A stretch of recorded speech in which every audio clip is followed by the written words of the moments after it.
Hey, good morning, everybody. Hopefully, you can hear me. Today's show is going to be exclusively on YouTube and Facebook. Still having some issues with our Spreaker account, but we'll pick back up with that hopefully tomorrow. On today's show, among other things, but I want to start with this. I want to give brutally honest thoughts on last night's Hamilton County Sheriff Race Forum. Of course, I was your moderator. And last night we had Charmaine McGuffey and Bruce Hoffbauer, and they were my guests last night. Please take a second to like and share today's show, and we'll get started in just a couple of minutes. If you didn't get a chance to watch any of the forum last night, then it's still up on Facebook, and you can check it out whenever you feel that that you feel like you want to. All right. Good morning to you. Hopefully you got a chance to watch it because I want to have a conversation about what you heard last night and what your impressions were. And okay, so I'll give you a couple of minutes to get acclimated if you are getting your morning started, and in particular to like and share today's show so we can get as many people into the conversation as possible. I'll go ahead and put myself, hey, good morning to you. We were just together, it feels like just a few hours ago. Good morning. Welcome to my home studio. Nathan Ivey with you. What was your impression of the forum last night? We got a chance to speak with Charmaine McGuffey and also Bruce Hoffbauer. And for a minute there, I wasn't sure that Bruce was going to come through. We had set it up with the candidates to speak with them about 30 minutes prior to it. And I was very happy to see that he got a chance to come in like right at 6 p.m. as we were getting started. You know me, the show goes on. I can only wait so long, and then it's trying to do what we got to do. The show always moves forward. And I was prepared just to talk with Charmaine McGuffey if Bruce wasn't going to be able to attend for whatever reason. And I think it means a lot. Like when these forums are set up by the NAACP and other folks, and primarily when they represent the interests of African Americans and Black people, I'm hypersensitive to people that actually show up. I think it says a whole lot when people try to ignore certain forums and certain platforms, whether it be at the last minute or whatever. And I think it represents the same type of attitude that they may have, if they become an elected official. I think the best predictor of how someone is going to lead in the future is what they've done in the past and how they conduct themselves in the campaign. I think I said as much last night. But good morning to you. 513-873-7134. Somebody just called me like a couple of minutes ago. I'm like, I'm about to do the show. Good morning to you. And it was not Chairman Mom. She's like, you know what, boy, I forgot you was on the air. I'm like, thanks, Mom. Appreciate it. That woman, I love her. But good morning to you. Happy Wednesday. There's another forum tonight. I will be your moderator. Sin Digital Media will be the forum presenter. Looking forward to it tonight. Aftab Torval and Alex Glandorf will be talking about numerous things that connect to you and that matter to you in Hamilton County. Looking forward to it. And then next week will be the Hamilton County prosecutor's race with Fanon Rucker and hopefully Joe Dieters. I heard some information. Joe may or may not be there. We'll have to figure it out and see what happens. But for now, we'll say I'm expecting to talk with Fanon Rucker and Joe Dieters for next week. We'll see what happens.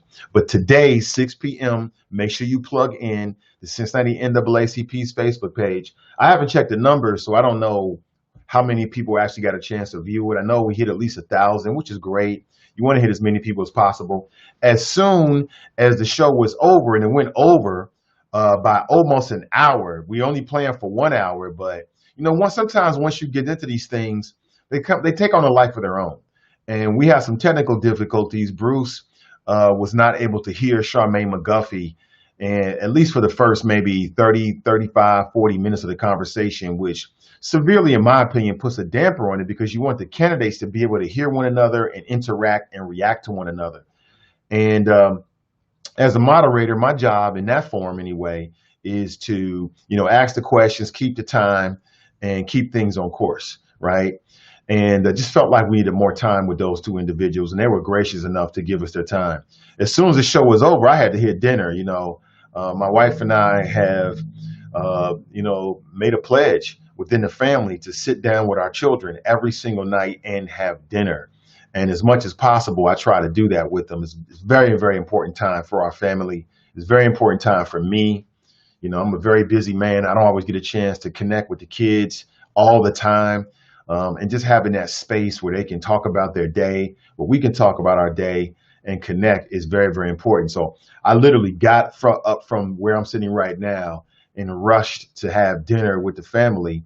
And they were already in mid dinner. So we were able to keep our daily ritual, which more and more I'm starting to see is very, very important for our children and for us, quite honestly. So then I got a chance to afterward to get back on social media and kind of plug in just a little bit before bed because I had to get up to rock with you again this morning. I'll throw my number up on the screen. Let's get things started. 513-873-7134. If you like to share your thoughts this morning, of course, I would love to hear them. All I ask, as it says there, is open your mind before you open your mouth. Other than that, it's all good. And I want to talk about, okay, Charmaine and Bruce, but I also want to talk about numerous things. But I want to start there. You know, in a post-George Floyd world, I think that these elected officials, as it relates to law enforcement, are more important today than ever before. Okay, the Hamilton County Sheriff race, in my opinion, is more important today than ever before because now you're seeing a reaction from people on the street level. Now they're catching the attention. The actions of law enforcement all over the country are catching everybody's attention. And there's a lot of people out there that are saying they want reform and they want change. You hear it every time you turn on. Says she can't hear on YouTube. Well, hopefully that'll change. I'm not sure what I can do at this point. Does anybody else have any issues? Hopefully they're good. I think it's more important than ever before. And as I said before, I don't have a problem with Republicans, independents, or Democrats. If you're a good person and you want to represent for the people, that's the only thing that really matters to me. Hey, caller, hold on for 1 second, and then I'll bring you straight on. Hey, caller, you still there? All right, hold on for 1 second, brother, and I'll bring you straight on. Let me set the show up. I think that these elected officials are more important than ever before. We need good people to be in these positions. We need people that are looking toward the future. We need people that represent the new way of thinking, the new way of law enforcement, not the old way of law enforcement. So let me give you some brutally just opening thoughts about my impressions of the forum last night. First, I want to say shout out to the NAACP and also the Prince Hall Masons for providing these forums. I got a lot of respect for them and anybody that puts together forums in the community because it gives you an opportunity to see these individuals and to hear them and to read them, okay? And forums are all different. Like you have some forums where it's more of a debate style. You have others where it's more of a sort of a town hall where it's more about the candidates answering questions and less about a debate back and forth. And so I think it's very, very valuable. I think smart people can read between the lines and they can assess people. My honest thoughts about the forum last night was that in terms of me personally, it didn't really change my mind. And I try to step outside of myself, you know, last night as I was reflecting about it and try to put myself in the perspective of somebody that is maybe hearing from these candidates for the first time. Like I'm very well aware of Charmaine McGuffey. She's been on the show twice, maybe 3 times, you know, since the campaign. Bruce Hoffbauer to this point has not been on the show, although last night I got him to say in front of everybody that he's willing to come on the show. If he does, you can expect a different type of conversation as opposed to me moderating for the NAACP. I'm looking forward to that. That should be very, very interesting. We can get more in depth with some of the responses and some of his viewpoints. But if I had to be brutally honest with you, I thought that if I was an independent voter, right, I hadn't made my decision, I was hearing these people for the first time, there were some things that really stuck out to me. You know, especially when it relates to Bruce Hoffbauer, there's a couple of things that stood out to me. You know, if I was an independent voter and didn't know anything about it, you know, the response from Bruce Hoffbauer when I asked him about, you know, had he, you know, talked with the people, had he gone down and talked with some of the protesters and some of the people that hit the streets in the city of Cincinnati, his response was essentially no, because he didn't want to get in the way of law enforcement, which, you know, to me wasn't the strongest response. And I, as a public official, as someone who wants to be an elected official, you know, my expectation is that you talk with the people. not just the people who you think agree with you, but all the people. These are all voters. That would be my expectation. And in these troubled times, I thought his response about, well, y'all been in the streets and I did it 20 years ago. I just thought it came up a bit short, in my humble opinion. If I was an independent voter, not Nathan Ivey, looking outside of myself, I'm looking for representation that's going to actually represent everybody. And no matter what you think about Black Lives Matter, those are people that vote. Those are Hamilton County residents. Those are taxpayers. Those are a lot of folks who are in the streets that plan on voting in November. And they have something to say. And I think that responsible leadership listens to the other side. This is what we said about David Mann. Remember David Mann when he walked out because it was getting too hot for him? But not everybody walked out. You had many people on city council. The majority of them stayed and listened, because I think that's responsible leadership. Responsible leadership in 2020 doesn't just listen to people that agree with them, doesn't just listen to people that's going to pat them on the back and say, attaboy. But if you're responsible, you're listening to people who you might disagree with. You listening to people that have a divergent points of view. I think that's very, very important. I think it says something about Bruce, quite honestly. And again, I plan on saying this to him if in fact he actually comes on the show, and challenging and probing him more on that. I thought that was one of his weaker points, in my opinion. The other observation I had, I'm going to start with Bruce and I'll move to Charmaine. The other observation that I had was, if I was an independent voter, okay, I'm an independent thinker, I don't really know a lot about these two candidates. I want to hear about what you're going to do. You know what I'm saying? I want to hear about what your plans are. I'm less concerned about your criticisms of your opponent, because they're your opponent. I expect that. And that's almost like a cop-out. You know what I'm saying? In 2020, we need leaders and leadership that have ideas, right? That have plans, that, are ready to hit the ground, ready to go. And one observation I had, 'cause I did get a chance to watch it again last night. Not all of it, I was skimming forward because I had a good memory for what actually happened. But I felt like, Bruce spent a lot of time downing Charmaine. And I wish that he had spent more of that time talking about specifics about his plan and what he planned to do. But again, this is politics, the way it goes. You want to down your opponent to make yourself big, you make yourself look bigger. For Charmaine McGuffey, I thought that, again, I wasn't surprised by what either of the two candidates said. In terms of my preparation for the conversation, and it'll be the same for any conversation I have, is, I go back and I look at other interviews and I listen to other interviews that they did. So I did the same thing for Charmaine. I went back and listened to other interviews she did with other folks. I went back and listened to interviews she's done with me. I did the same thing with Bruce Hoffbauer.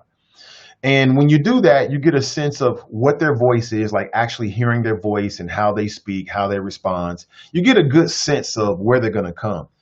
And so as I was asking some of these questions, honestly, I already had a sense of where they were going to go. I really wasn't caught off guard. I remember asking Bruce a question about why he didn't come on the show, and essentially said the show wasn't big enough or something like that. And I've heard that before. I really wasn't caught off guard with it. I'm much more concerned about having a conversation and less concerned about what people think about the platform. You think what you want to think. Digital media is on the rise. But I thought that was quite interesting. Like I said, the way you conduct yourself in the past, the kind of campaign that you run, says a lot about the way you're going to conduct yourself in the future, in my opinion. It says a lot about you. And if you are unwilling to speak with everybody, if you're unwilling to speak with people who you think are going to challenge you, and you're a candidate, then how can we expect anything different if you actually become the elected official? Okay, that would be my thoughts about it. I got a chance to ask Bruce Hoffbauer about what happened back in 1990 when he killed Walter Brown. And he stuck by his guns. He said the same thing he said with the Lincoln Ware show and other shows as well. So I really wasn't caught off guard with it. There are some holes in his logic that by today's standard, and even the standards of 1990, just don't make a lot of sense. Again, whenever you have these officer-involved shootings and you got more than one officer, but only one officer uses lethal force, it always comes up as a question mark as to why didn't his partner, why didn't the other officers see it as a lethal situation the same way you do? And again, I'm always troubled when I hear law enforcement officials use this term suicide by cop. I'm always concerned for it because it seems like it's just an excuse to kill somebody and put a nice little boat on it. That's what it sounds like to me. But again, I wasn't there. I wasn't in the situation. You weren't there. He was there. When I hear police officers say things like, superhuman strength and no pain threshold, these all sound like buzzwords to me that end up being excuses to kill an unarmed man. Again, the man that Bruce Hoffbauer killed was unarmed. That's the facts, period. Bruce is not a medical doctor. How can you assess somebody else's pain threshold level? You don't know that. But you see this kind of stuff before. I mean, even Chief Isaac most recently said this about, it was a black man who down in the West End had a knife, and Cincinnati police were trying to take him into custody, I guess, protect him from himself. And I remember Chief Ellick Isaac said something like, they deployed the bean bags, and it seems he said something about there was no pain whatsoever. And I'm like, well, wait a minute. You may not have gotten the desired effect, but you can't speak to the pain level. You don't really know. Again, these are all just words and terms that I've heard over the years that end up being the rationale for police to kill unarmed individuals and then give us a nice little narrative about it, which is very troubling to me. We heard the same thing about the brother in Ferguson. The officer who responded said something about, I felt like he had superhuman strength. We hear that about a lot of black men, black men in particular, black people in general, in the minds of some people exist within these two polar opposites, right? Superhuman are these two poles, superhuman and subhuman. We hear it over and over again. Oh, I had to shoot him because he had superhuman strength. That's very troubling to me. Very troubling to me. I'll be honest with you, and this might be a shock to you, maybe not be a shock to you. And again, I'll reiterate the same thing with Bruce Hoffbauer, if in fact he comes on the show, is my general impression was, I'm being brutally honest, was that I think with those two candidates, you're looking at two different types of leadership and two different visions for the Hamilton County Sheriff's Office. One, in my opinion, again, I don't think either is perfect. I'm not trying to say I think Charmaine McGuffey is perfect, because no one is. I mean, she's got her issues. She's got a history as well. There's question marks about the way she conducted herself during the officer of Cincinnati, the Ray Tensing trial. I've talked to Donnie B about it, and there's some serious question marks that need to be asked and answered. But I think, to me, Bruce Hoffbauer represents what we don't want anymore. I'm just being straight with you. I mean, he might be watching, Republicans might be watching. I don't give a damn. Makes no difference. It's my opinion. But to me, he represents old Cincinnati. You know what I'm saying? The old thinking. This whole idea that you don't want to talk with the protesters because what did he say again, y'all? He didn't want to get in the way. I'm like, well, just don't get in their way. Something about that, his resistance. It just seems like we've seen that before. You know what I'm saying? It seems like we've seen that before.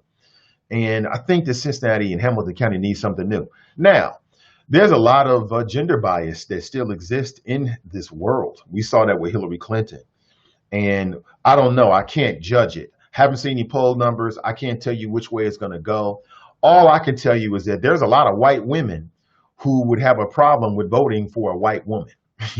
There's a lot of females that would have a problem with voting for a female. So we'll see. There's a lot of men who would never vote for a woman, just straight up on gender bias. Will that come in play in the Hamilton County Sheriff's race? Yeah, damn right it will. Oh, most certainly. No doubt about it. And I can see Bruce trying to ride that wave. He made some very serious critiques about Charmaine McGuffey and her history, but I mean, as I understand it, the judge said that she had enough merit in her case for it to continue in her lawsuit against Jim Neal, which tells me there must be some merit to it. So we'll have to wait and see how that all figures out. And again, with candidates, I'm less concerned about their criticisms of one another And I'm more interested in what are your plans for your particular office? Like, what are you going to do? Okay. What are you going to do? And as I said, I thought Bruce spent way too much time critiquing Charmaine and criticizing her. And I would say the same thing about Charmaine if I felt that way.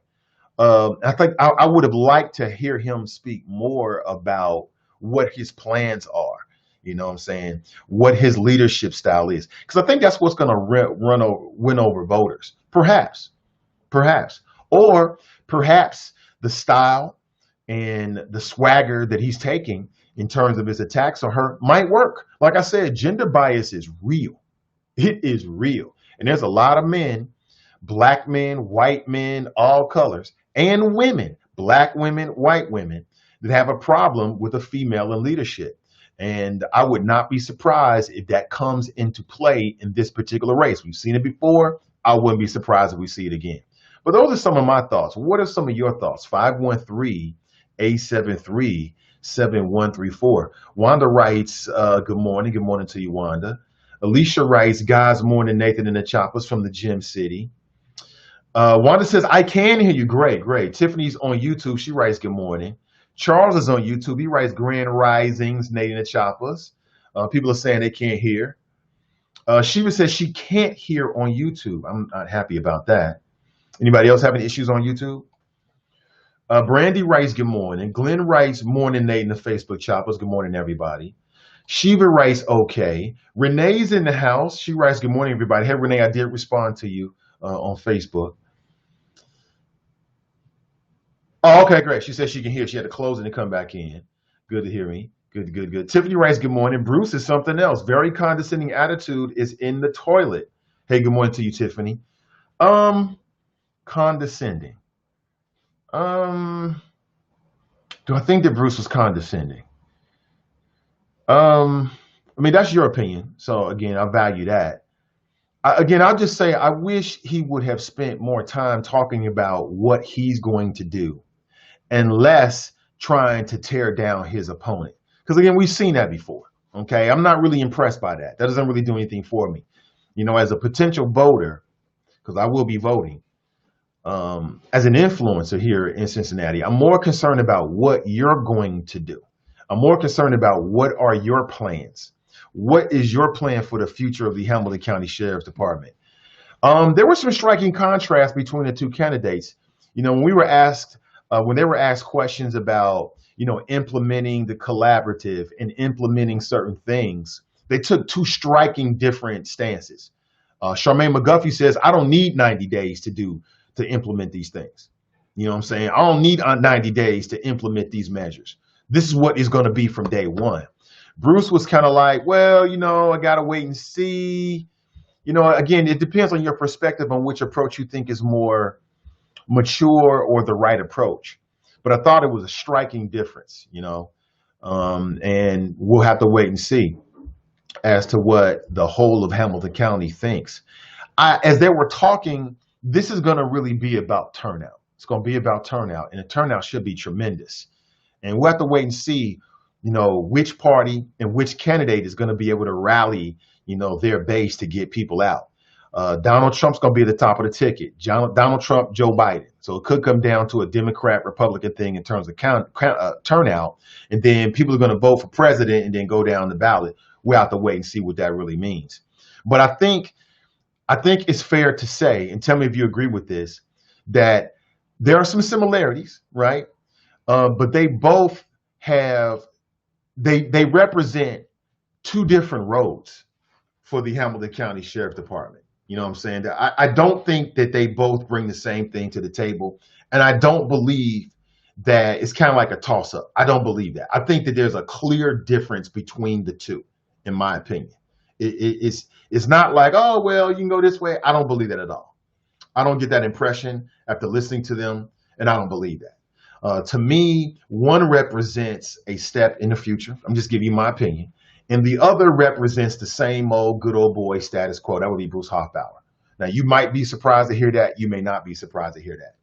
I think that whomever it is, whether it's Charmaine or Bruce, they both need community leaders to help guide them and push them in the proper directions. And I get a sense that one of them is more open to that than the other. I'm just being straight up with you. That's just my impression. You know what I'm saying? You know, Bruce might come on the show and I might feel differently. And if I do, I'll tell you that. I mean, that's anything's possible. But just from the takeaways from last night, you know, that was the impression. Oh, thank you, black woman. How'd you sleep? Good. You all right?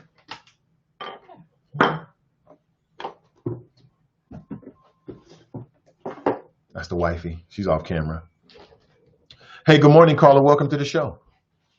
What's going on, my man, brother Ivy? What's the word? Oh, let me get it. Hey, what's up, man? How you doing? You got it. Hey, man, let me tell you something real quick. You picked the easiest race out of all of them. Alicia ain't the easiest race. Fernand ain't the easiest race. McGuffey gonna eat him alive. Bruce ain't stand a chance. And I'm gonna tell you why.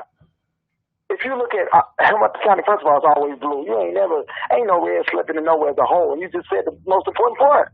Oh, Trumpies. I don't know if I can say the word, you know, Caucasian, redneck, or hillbilly, because I just said it, but I'm trying to, you know what I'm saying, say about how Bruce looked the exact same. She said it a million times, good old boy circle. That's been dead.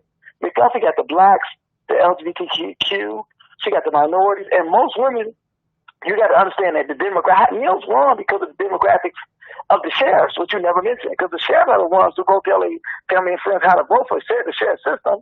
And I kept texting you when I was looking at the debate yesterday, so-called debate. You know, the bond system is what keeps us in jail.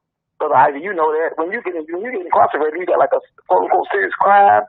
The bond system is how people stay in jail for years before they get out because they can't afford the bond. So at the end of the day, man, come on, I would choose that race above any one of them because she gonna blow him out. He ain't got a snowball chance, and he went to that same old tactic, which is attack. I mean, come on, we see it every time. You know what Bernard is going against who? Leaders. What do you do? Attack. Case Schroeder go against who? See each other. Attack. That's all they got. Attack. That's the same old 1932 way. Even your man Burns. Attack. That's all they do. That's all Republicans got. It's over. He gonna get blown out. Trust me, friend. He has absolutely no base in Hamilton County, and he knows that. And Mills tricked us because everybody know I helped him. That man was as much as Republican. You said something earlier, super left or super right. And Mills was super right, too. That's why they got rid of him. Come on, man. You see him walk around with Donald Trump. So I said, why did you do that, Mills? Oh, man, pal, it was part of my job. Why you go against Tracy Hunter like that? Oh, pal, I made this time for her to get out. He did something so-called, quote-unquote, to help her, but that base is gone. He gonna get blown. Bruce is gonna lose within his own base. They're not gonna vote for that man. It's a change, and you know he just represents the same old. He done. Trust me, friend. I'm gonna remind you the day of the election. I would choose to have her over any other race as a campaign, but McGuffey knows that she doesn't need that. She gonna blow him out. Remember I told you. Too easily. It's gonna be 70-30 easily. On that note, partner, you did a good job yesterday.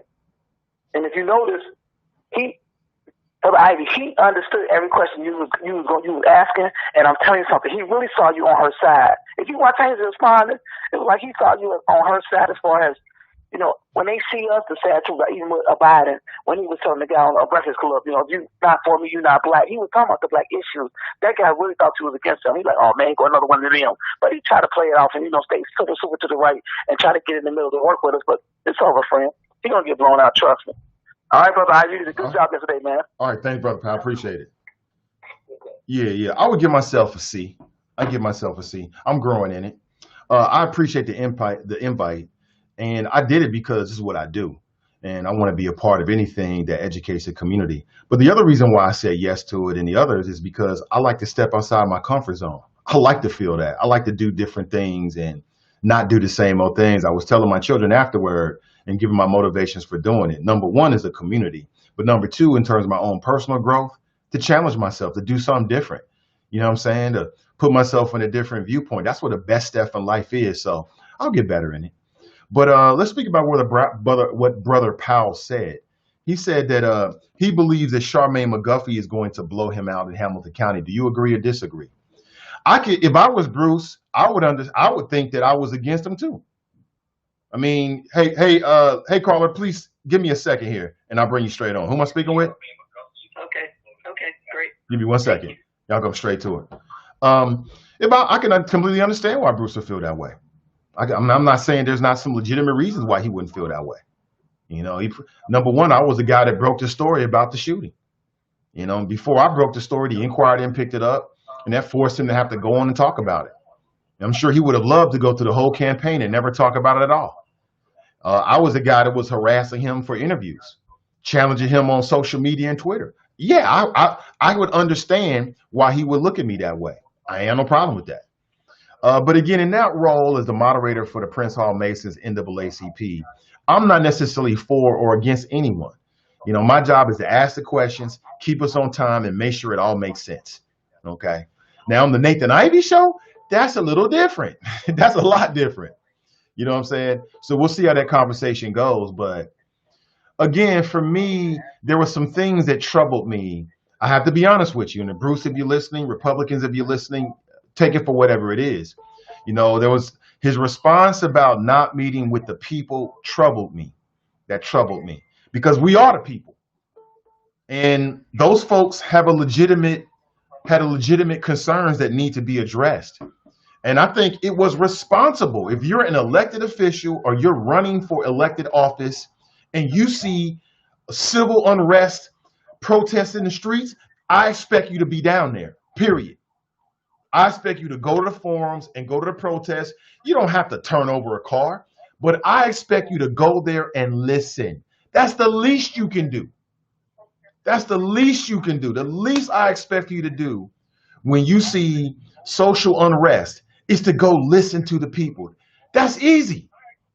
Put on a mask, go down there, stand there and listen. I was out and about. I wasn't everywhere, but I saw elected officials doing just that.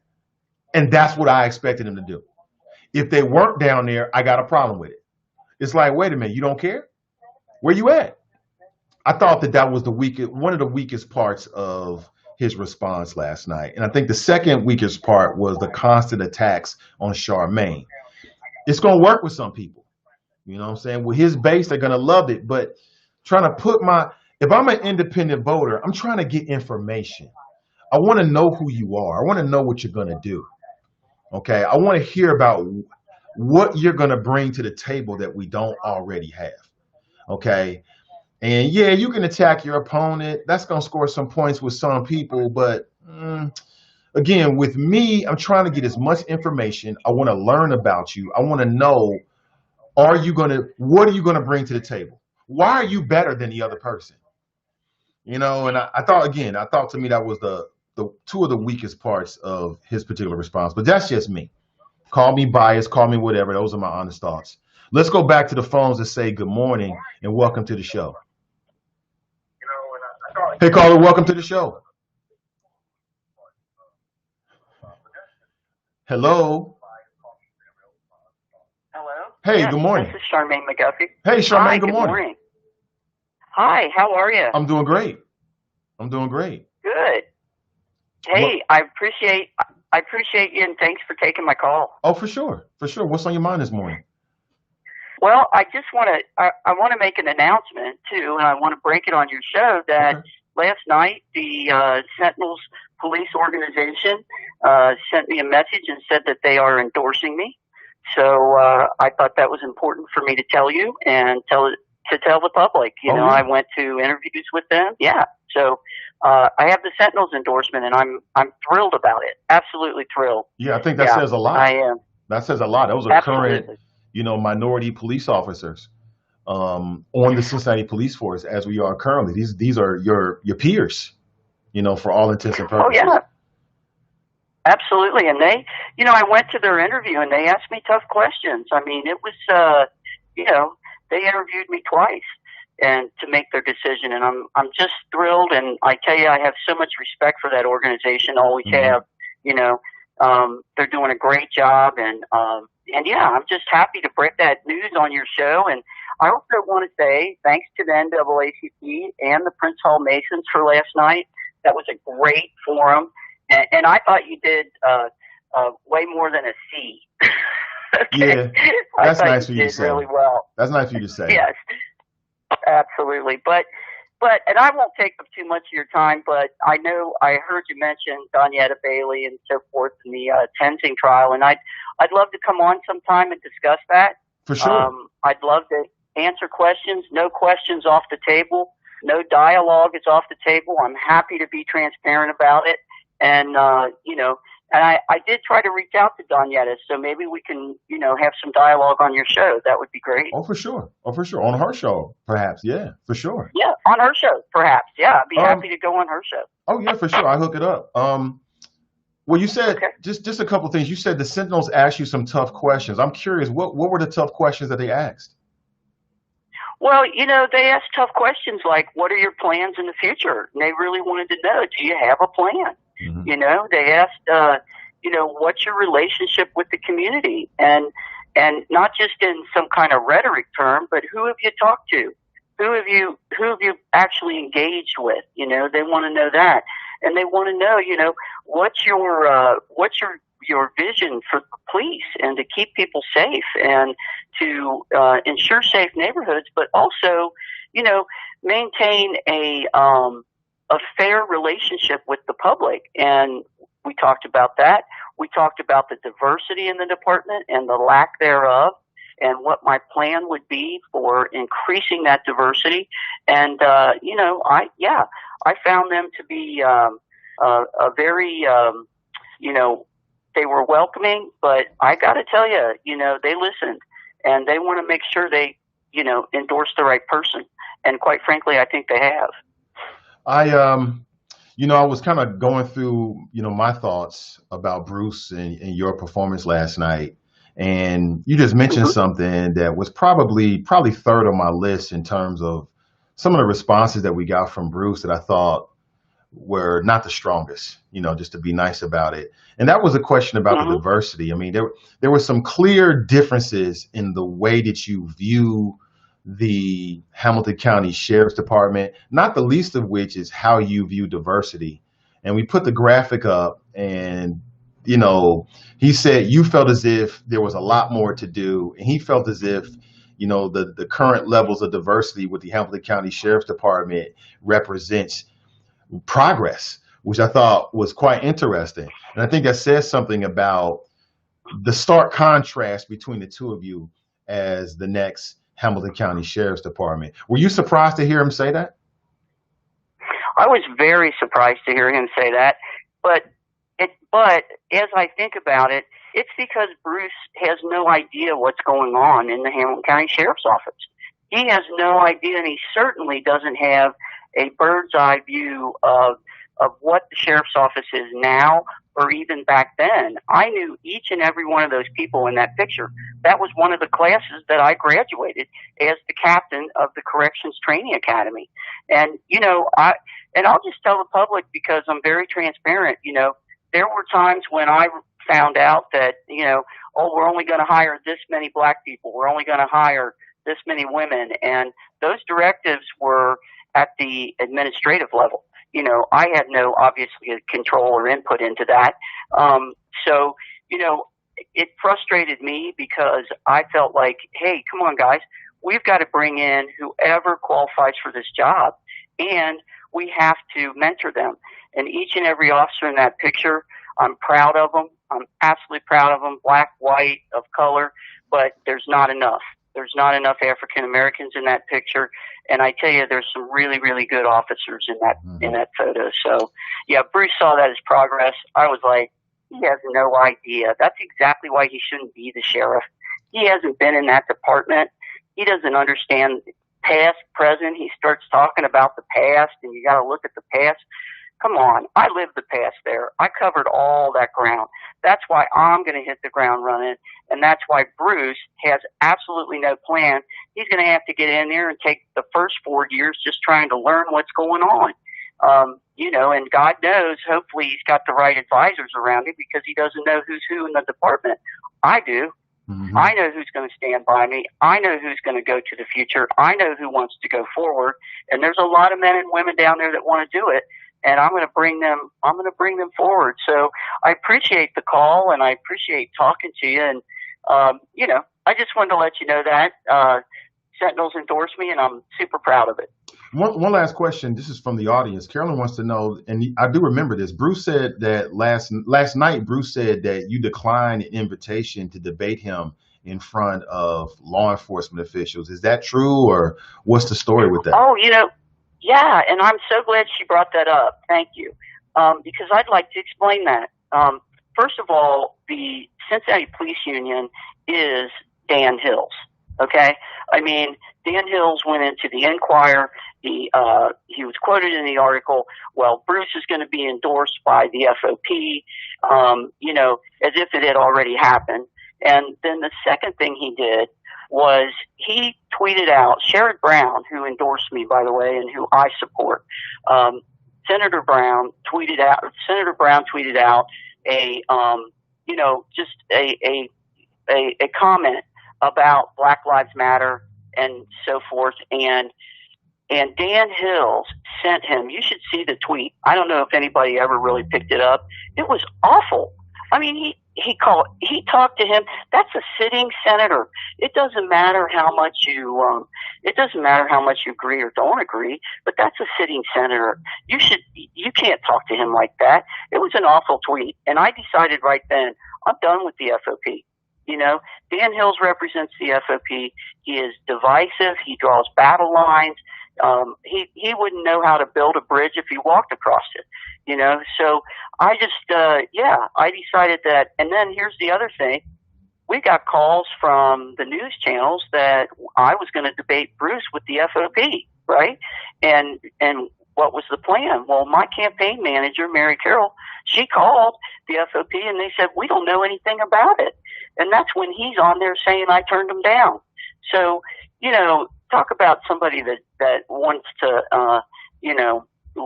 load his side and say things that aren't true. Because I hadn't even been asked. The FOP knew nothing about it, and he's already tweeting it. And I think there are members of the FOP who are great guys. I would have loved to have talked to him, honestly. I welcome those conversations, no matter what they are. But with Dan Hills at the helm, I just have to decline that. That's how I feel personally. Mm-hmm. And I got to stick to my my heart, and that's what I'm always going to do. Were there any other lies or mistruths or misinformation that you picked up last night that you want to set the record straight about? Oh yeah, Bruce. Everything he says about me is practically a lie. I mean, I tell you, he goes on about that, 31 people complained about her. That's absolutely not true. And that's why the federal judge has decided this will go to trial, because 31 people did not complain about me.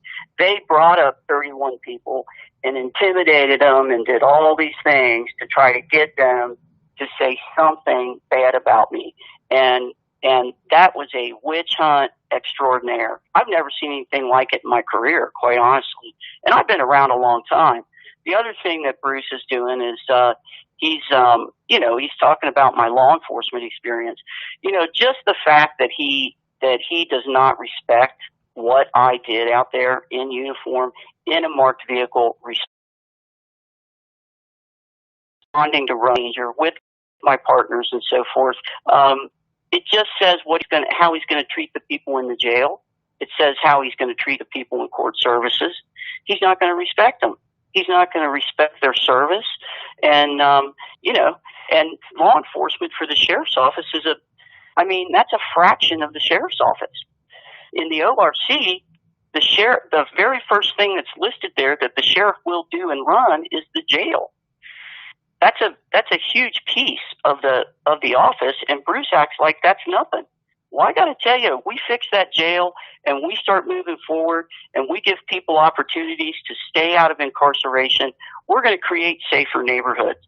So we're going to do it in a lot of ways, not just by dictating to law enforcement what they should and shouldn't do. We're going to show that, listen, we can change this system and we're going to change it from the inside out. And, my opponent, he has no plan. It's obvious. He does that whole Trump thing where he just vilifies me, and talks about the Covington arrest and so forth. That was just, that's not even, it's just not even valid. I call out wrong behavior of the police. I always do. If I see it, I call it like I see it. Everybody that's ever worked for me knows that. Well, Charmaine, thank you for your time, and I'll be in contact. Mm-hmm. Yeah, most And definitely. thank you, Nathan. I appreciate it. You're very Okay. welcome. See You're you very soon. welcome. Yeah, Okay. so All right. Charmaine called us this morning. Again, that was unsolicited. I didn't set that up beforehand. And to tell us some breaking news that she got the Sentinel's endorsement last night. So, whatever that means to you is what that means to you. And then also responded to some of the things that were happening last night. I'm going to reach out to Bruce Hoffbauer today. I'm going to reach out to him today to see if he's available to finally come on the Nathan Ivey Show and talk with us straight to straight here. Because this show is an entirely different environment than a forum, especially for the NAACP and Prince Hall Masons. On this forum, I can get more, we'll say in depth. We can get more in depth here on the show on whatever the issue may be. And I still have some question marks about that shooting that I want to clarify with Bruce. But let's go back to the phones. Good morning and welcome to the show. Hi, Nathan. How are you doing today? Can you say that one more time, Fang? I said, hi, Nathan. How are you doing today? I'm doing great, Fang. Good morning. Good morning to you. I thought you did I thought that was a exemplary effort on a work night by you. And but I had to grade you on the curve because the rumor is that you can be biased, in your interviewing and whatnot. I mean, I don't think that's no big secret or anything. A rumor started by the alt middle. No, that was started way before the alt middle even came to formation. By the people that became the alt middle. No, not at all. Not at all. Who said you? Okay, I got what you. Okay, the rumor is true, though. But anyway, I am biased. If you want some BS, if you against us, if you want some dumb ish, I'm biased against you. So the rumor is true. No, that's what I mean. At least you know who they say you are. I had to just make sure I wasn't thinking that about you as I was watching it. I'm like, okay, he's doing a fair job of moderating. Yeah. I want to be fair in that context for the NAACP and the Prince Hall Masons, right? But I said I hate to do this. I'm going to echo what somebody else said out there. They kind of said what I was thinking. Okay. In the audience. But black folks, we screwed. These are our best two candidates for sheriff. And let's be objective about this. These are our best two candidates. If dude Hoffbauer didn't have that killing on his record, he would run away with this. I picked up some nefarious energy from him last night while he was talking. Like he's there to settle a score for himself or somebody else. Like there's something really not right about his campaign, other than the fact about him killing somebody. He's like the guy in the movie that you bring in late, and he ends up killing the protagonist. There's just a very odd energy about this guy. He's not just a bad candidate. I think he's a bad guy. You understand what I'm saying? I hear you. Are you there? Yeah, okay, yeah. And these are the words of Fame Rothstein, not Finn Digital or Nathan Ivey here. Yeah, for sure. So, yeah, there's something just, but what he said about her and the Brady Bill stuff is significant, Nathan. Let's not overlook that.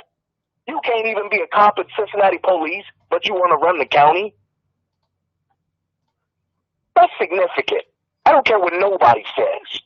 But once again, we're, as black folks, we stuck on choosing between, like the person said in the audience.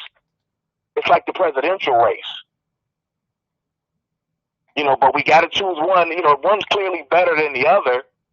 But, this is, these are the choices we have. Like, really, this is thanks we get Democrats. All those years, you let Simon Leach run unopposed. You give Jim Neal, who's actually a Republican, and now we've got this person who can't even legally carry a gun. Or I don't know if legally carry a gun, but can't work for Cincinnati police. We can front all we want and say, well, he killed a guy. Nathan, that is significant. Let's not overlook that. You understand what I'm saying? I understand. Well, but I don't think that again, that's all valid. But what I would say is that represents work for the community.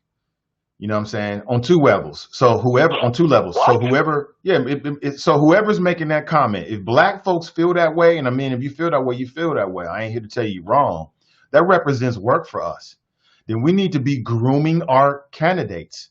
We need to be grooming the next Hamilton County sheriff. We need to make sure that right. We need to make sure whether it's Charmaine or Bruce, that community leaders and community organizations are going to step up and hold them accountable, right, for us and to us. That's what that means. That means work. Yeah. No, I agree. Okay, I didn't catch you when you said work. Like it kind of sounded obtuse, but now I see what you mean. That's what I was going to eventually lead to saying. Like this is going to be a one-term thing for whoever. Biden, this is just going to be a 4-year thing for both of you because we need a better candidate. Somebody who's better for it. I mean, much as we hated him, didn't like him, Simon Leach, there was a certain je ne sais quoi, a certain gravitas to him being the sheriff. He seemed like a cop's cop. He just seemed like a sheriff. Like, I elected him. He held himself a certain way. I don't see that gravitas in either of these two candidates. And I think we're screwed. But it is what it is. We have to select one. I guess McGuffey, I wouldn't be comfortable electing a guy who I know purposely shot a man. A traffic accident is one thing, but you purposely pointed that. And then he used that code word, that racist code word. What did he say? Superhuman. What did he say? Superhuman? Superhuman. Yeah, that's the media equivalent of super nigger. No, I ain't got a part of my language. The kids is back in school, right? We back on adult time here. Well, really, we said 9:30, but you all good, brother. Go right ahead. I get it. Okay, yeah. Super N word. Dude said that about Michael Brown and Ferguson. Yep. Said he felt like a 5-year-old wrestling Hulk Hogan. Yeah. You know what I'm saying? So that type of stuff. So yeah, I would be totally uncomfortable with him being the sheriff. She's the better option, but we got to do better, Democrats. You all have to do better. You all have to do better presenting candidates. Like the lady said in the audience, it's like Biden and Trump. This is that same race, just on a local level. Mm-hmm. So that's all I got, B. You be well. I'll holler at you soon. Oh! Appreciate the call. Just to give some insight, because me, I'll ask the questions. If you put it out there and there's some controversy or some question marks, I'll ask the questions. And I do remember asking Charmaine McGuffey about that, and she came on this show. And again, I give her credit. She was willing to come on our little show here, and she answered every question.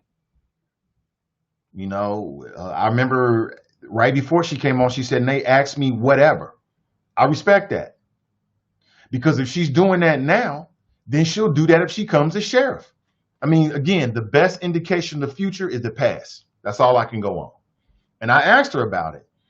And if I remember correctly, what she told me is that she was put on the Brady list after an incident happened with an unlawful stop over in Covington. Matter of fact, I asked her a couple times. Like, she's come on the show twice. I asked her both times just to clarify. Because if there's a controversy, we need to get to the bottom of it, Democrat or Republican. I want to hear from you. This is what I was trying to get at with Bruce with that shooting. I don't know what happened.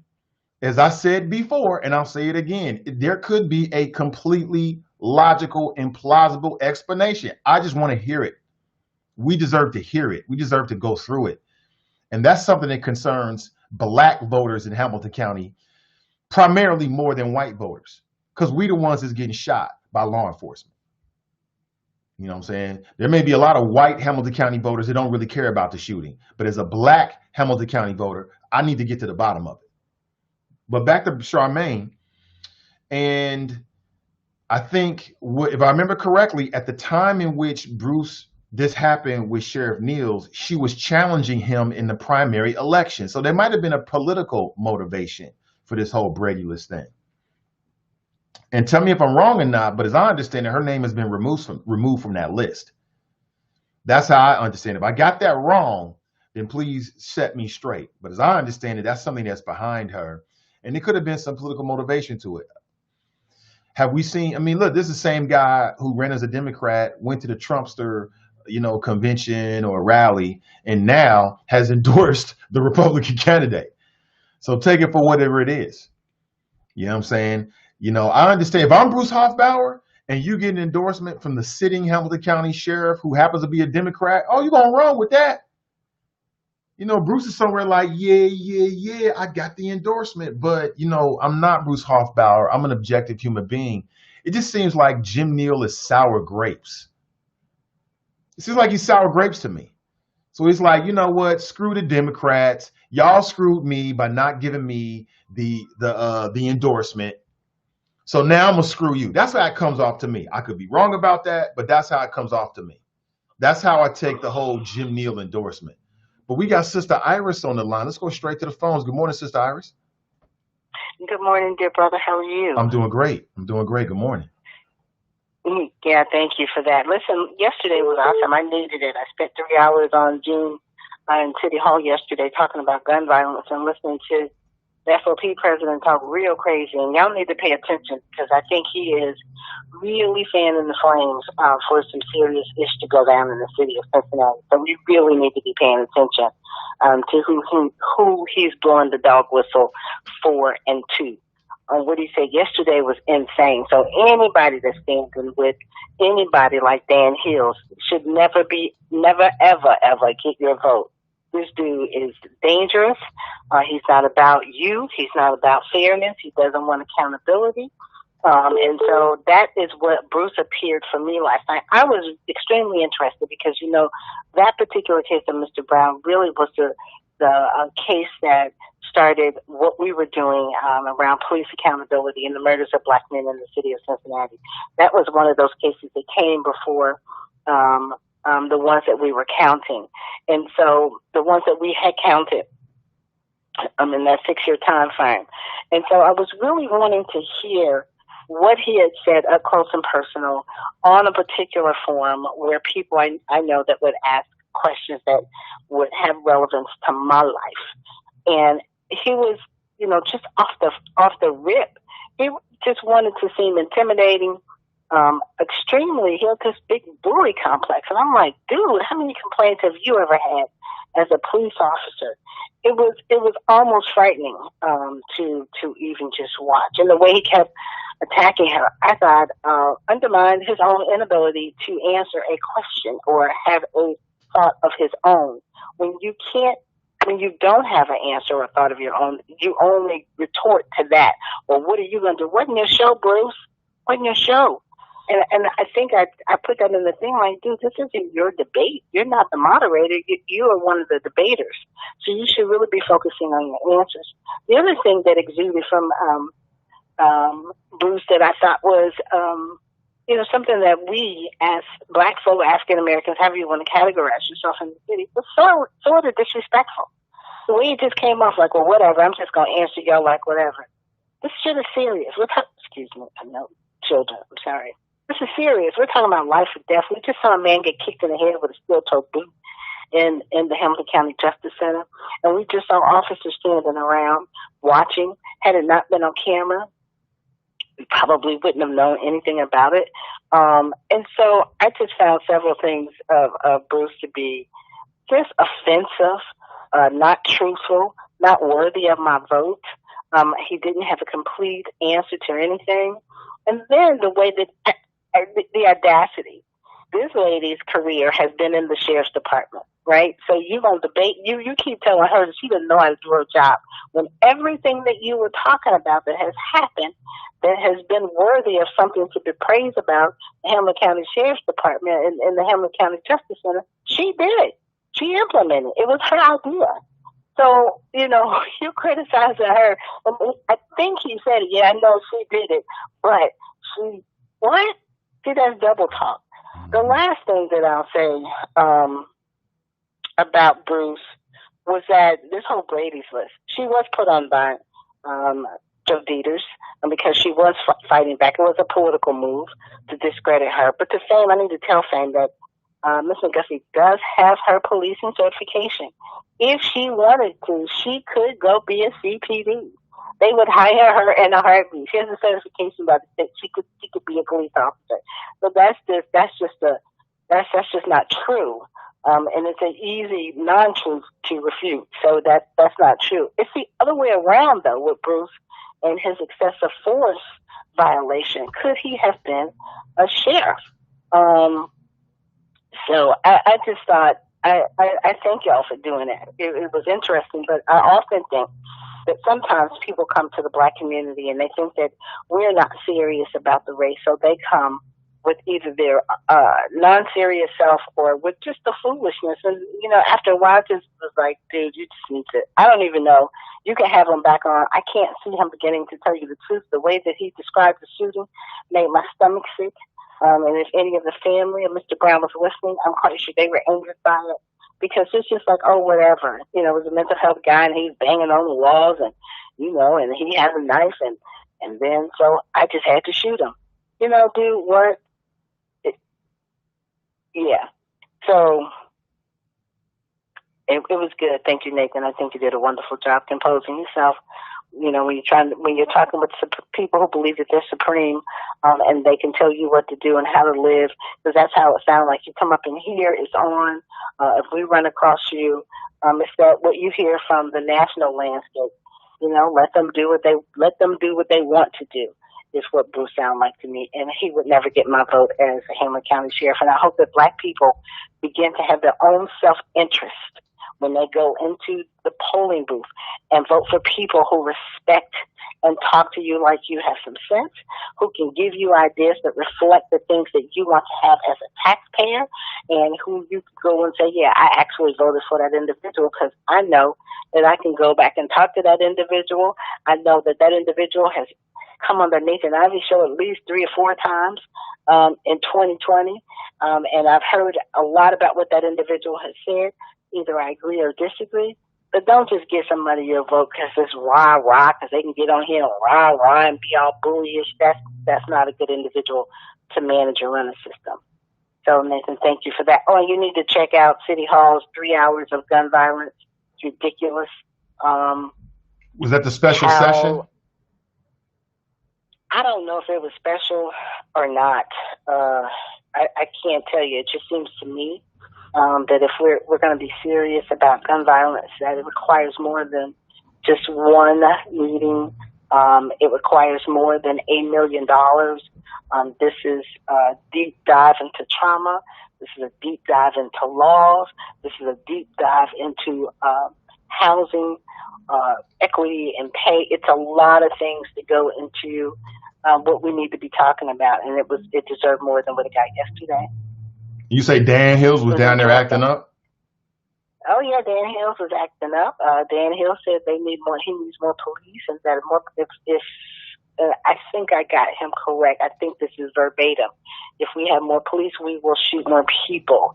And those people who are in gangs, and he talked about brothers shooting dice, and that's how gunfights break out when brothers shoot dice. It was just the most ridiculous, non-scientific, with no data, no fact conversation, and that is how people get hurt.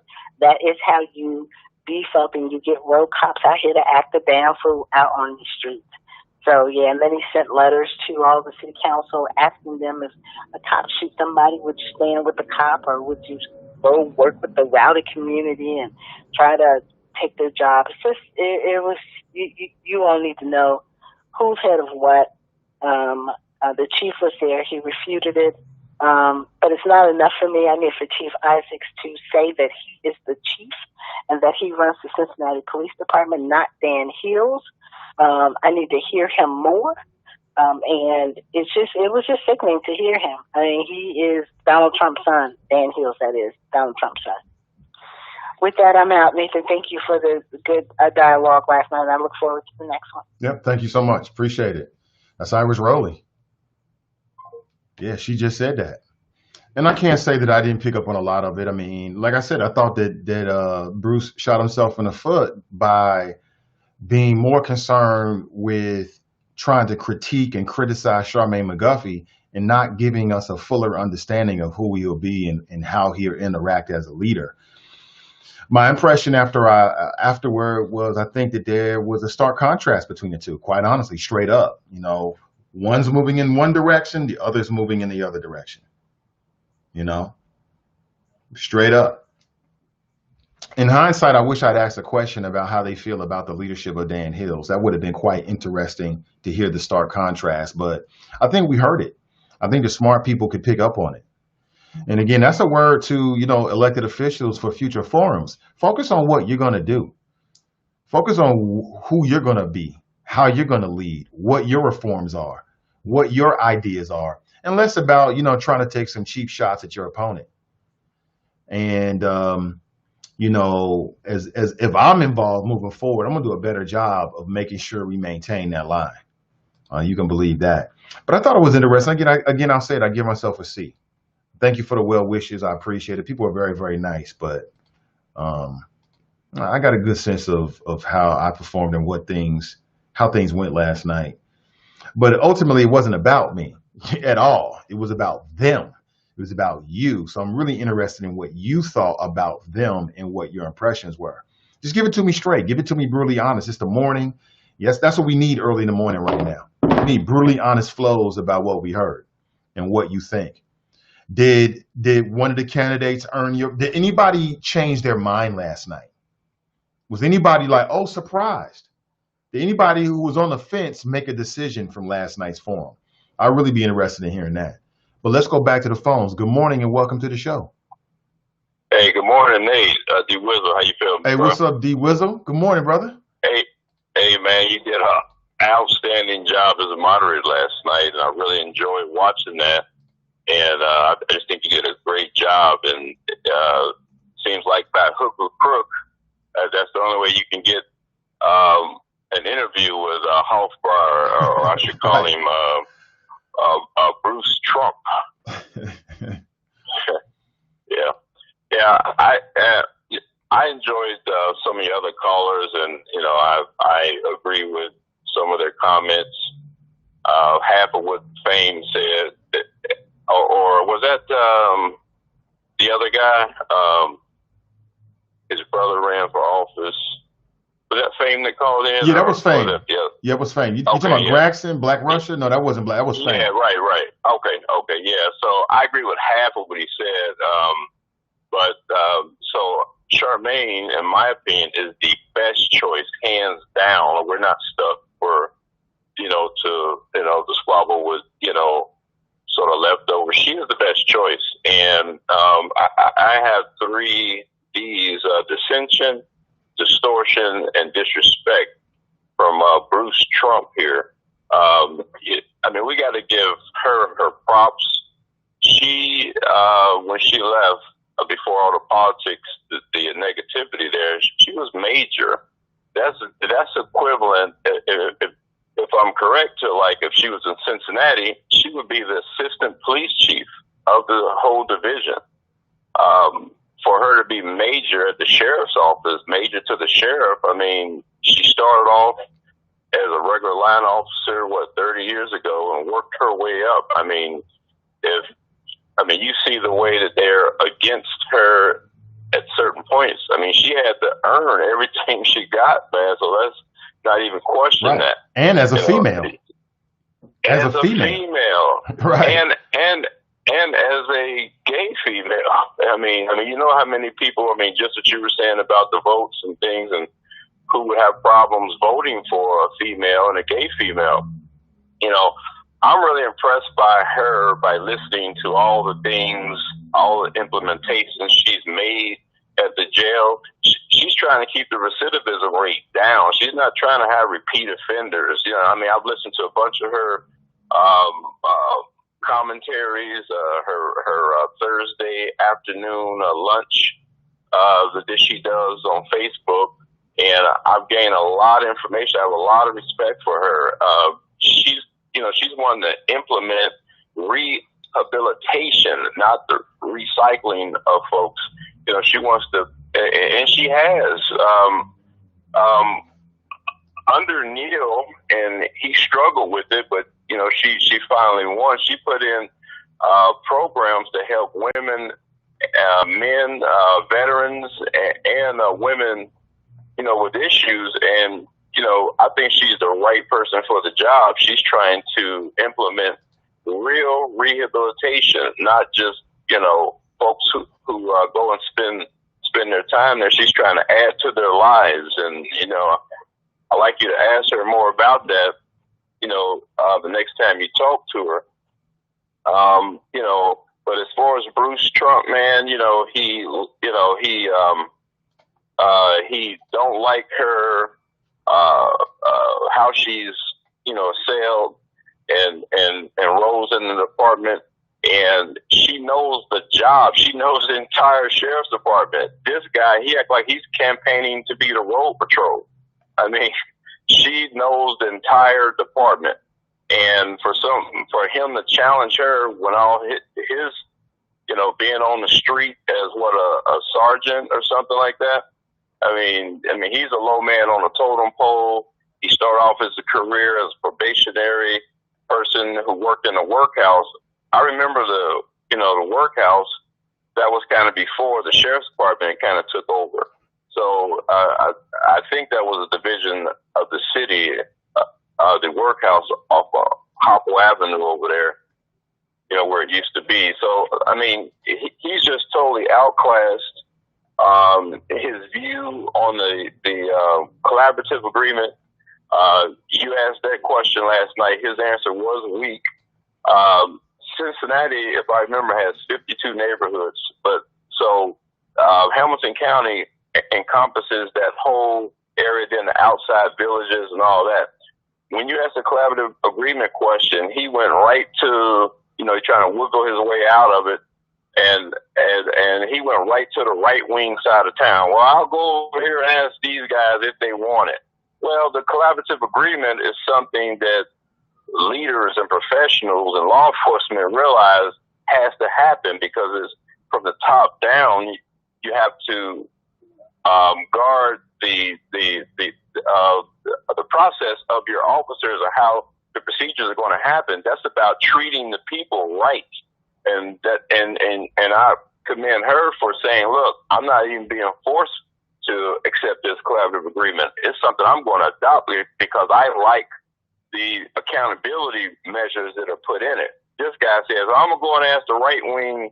I think he said Corain or that west side area. I'm going to see if they like it, and then we'll see if I put it in. So I thought that was extremely weak. And as far as the question you asked him about the protesters, he has this them against us mentality, and he don't want to mix it up, with people at the protests just to engage them, see what their concerns are. Well, that'll just be one more person in the police way. And, it's like you said, you can go down there and stay out the way. I mean, that was just crazy. I mean, this guy's just night and day.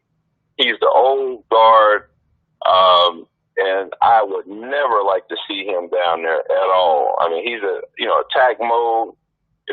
He's always trying to, distort her abilities and her achievements.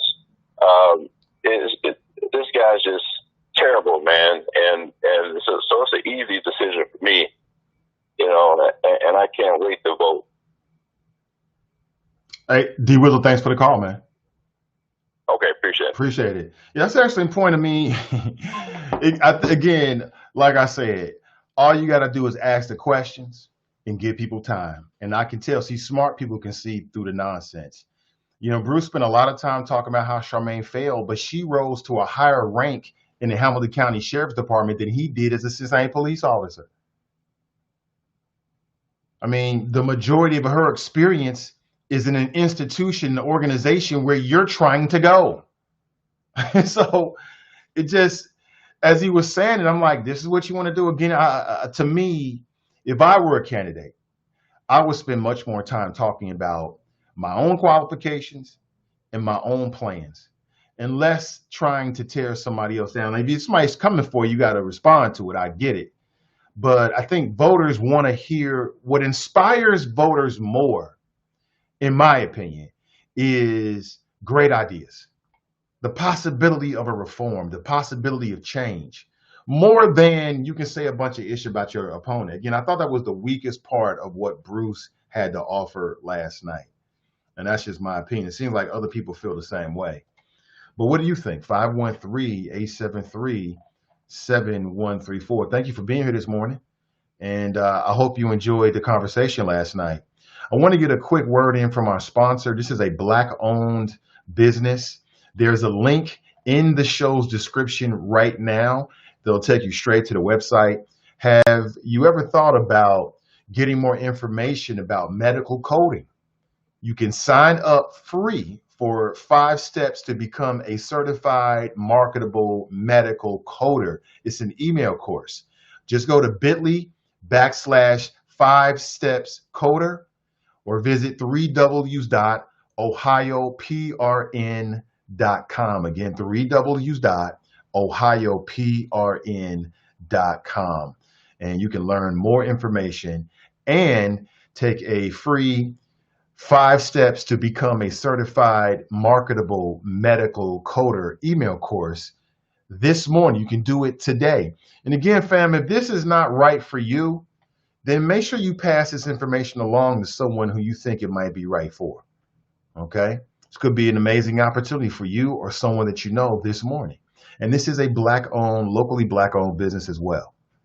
All right, just take a word from the sponsor. And again, there's a link in the description of today's podcast, and you can follow the link this morning. All right, let's go to the phones here. I think we got Brother Drop on the line. What's up, Drop? Good morning, Mr. Ivey, and all the beautiful people in the Chop Shop and in Cincinnati. How are you, sir? I'm doing great. How you doing, sir? Oh, I'm doing good, man. I'm enjoying listening to your show and all the accolades you're getting for the outstanding job you did moderating the debate between the 2 candidates for sheriff. And obviously it's local, and I enjoy sitting back listening to people like Iris Rowley and, of course, Fane Rothstein. Shout out to the Alt Middle and all their affiliates. But, Mr. Ivey, I have one quick question. I'm going to get up out of here. Okay. I just heard before you did your revenue generator with that ad, you were saying that you felt that last night while you were moderating, you felt that, what did D. Wizzle call him? Bruce Trumpbauer? You felt that Bruce Trumpbauer should have talked about his record, what he's going to do with the Cincinnati Sheriff's Department. Is that the way I heard you say that? Correct. You heard correctly. Okay, so my question to you, do you think Joe Biden should apply the same strategy when he's out there talking to the Democrat voters and not so much talking about Trump? Because I really haven't heard Joe Biden mention or talk about any of his policies that he plans to implement. I'm just talking about recently. So that's all I got, sir. I want you to let me know if you think that Joe Biden should do the same thing that you're recommending Bruce Trumpbauer do. So I'm going to let you go on with the local issues, but I'm just throwing that out there, Mr. Ivey. Okay. Yeah. I mean, that's a simple one, man. I mean, I would say it goes for any candidate across the board. Okay. Do you think Joe Biden is accomplishing that? I think that because the tide has turned, Mr. Ivey. Has it? In the presidential? Oh, yes. Really? It has turned. Yes. Where? The focus is now on law and order. Is it? And Joe Biden was forced out of the basement. He gave a speech the other day, and he talked about, it's Trump's America and the whole everything that's going on, the rioting is Trump's fault.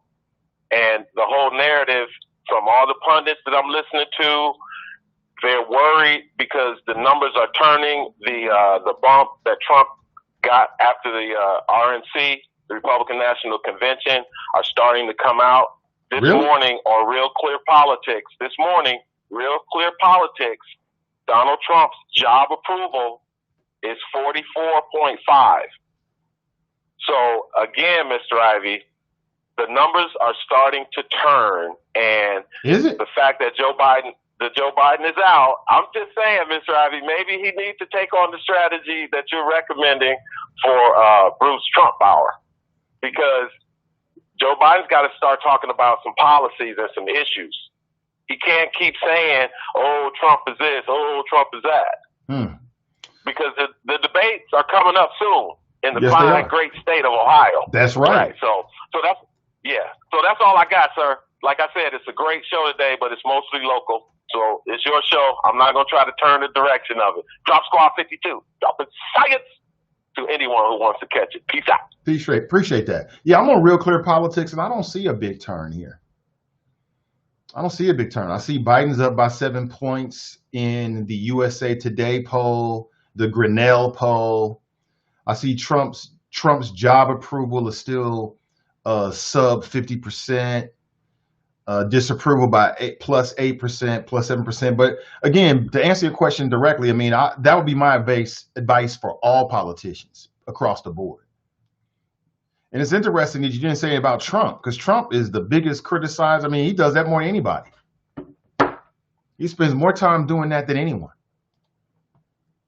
Anybody. He spends more time doing that. But that would be my advice across the board, Drop. But I appreciate the call. Doesn't really matter who we're talking about. TNT writes, I loved her pep talk for the deputies. She was a sheriff. She humanized them in a way many in the public forget. In this current climate, Bruce missed the opportunity to show us all how he would lead. He just stayed on the attack.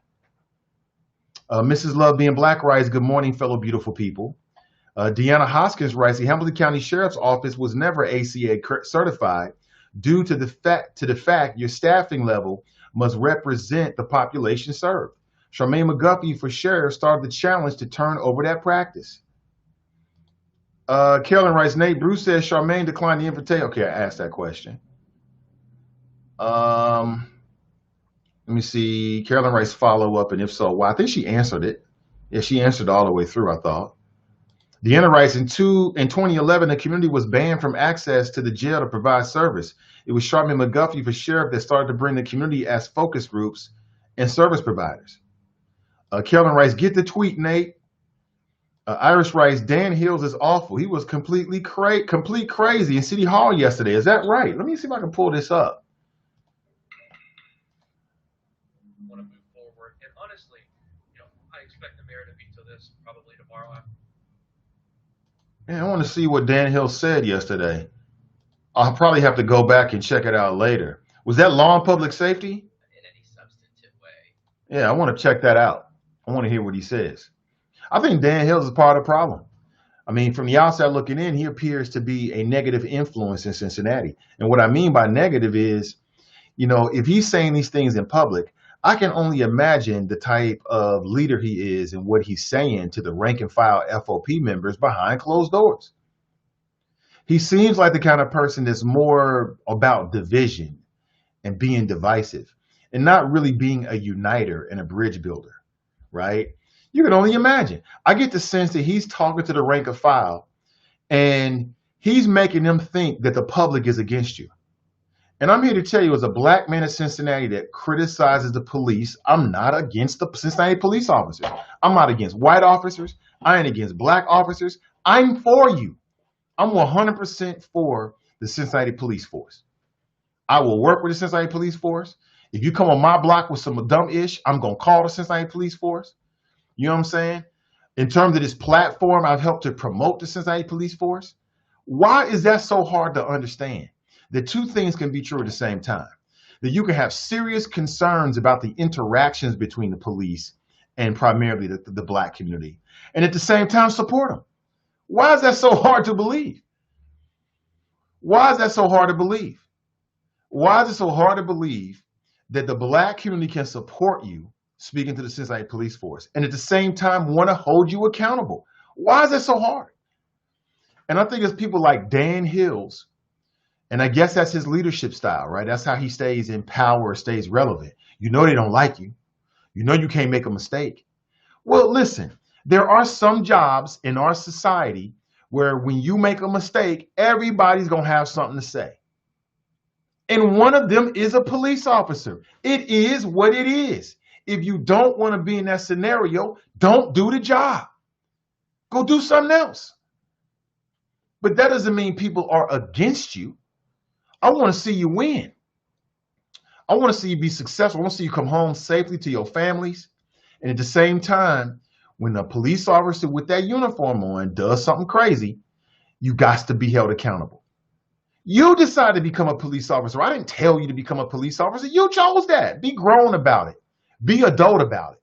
Get out of your feelings and realize that that uniform represents a history and the actions of, it seems to me that you got some members of law enforcement that are more upset with the community that gets outraged by the bad behaviors of officers than the actual officers that commit the bad behaviors. They're the ones that are putting a target on your back, not us. They're the ones that are making your job with the community more difficult. It's not the community. It's the bad behaviors. And again, people make mistakes. I get it. You're human. I get it. But some jobs, when you make mistakes, everybody's going to know about it and everybody's going to have an opinion. It is what it is, homie. You chose to do that job. If you don't like the heat, leave. Go to a job where when you make mistakes, nobody cares. Nobody knows.